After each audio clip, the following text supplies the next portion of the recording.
All right, good morning from the Oneida Ridge TV studio. This is a secondary instructional team, and we are making a few videos to try to help teachers out with some of the PLC processes.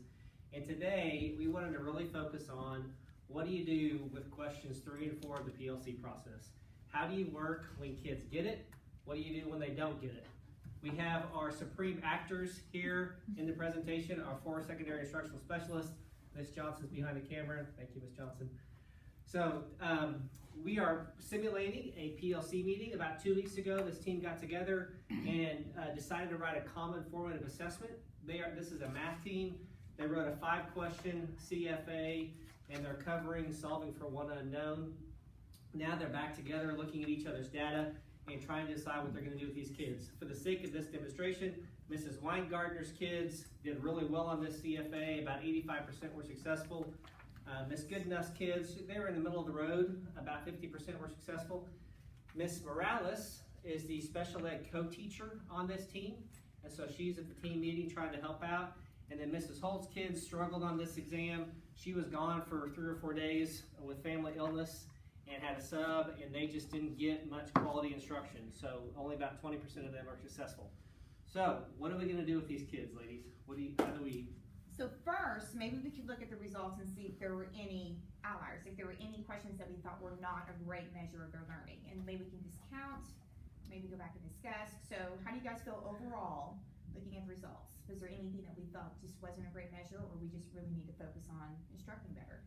Well, I mean, you had 85% of your kids get it. So I think that the assessment's gonna prove that it's pretty good assessment. Pretty valid. Okay. Pretty valid. Did you see any that were an outlier? No, I felt overall that it was a pretty good picture of what we were expecting for them to learn. So I think we're gonna get some great information from this. So how about we talk about what we're gonna do with our kids, where we want them to go, and how we're gonna best serve them. Okay. So,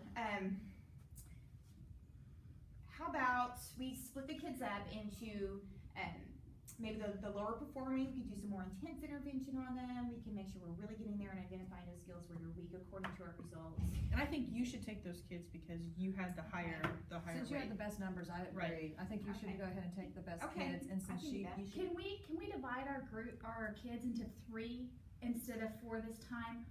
I was gone, but I just don't have any ideas of how to teach this. So I would love to step into her classroom, Sure. help her with the lowest kids, and also get some ideas of how you got an 85% and I got a 20%.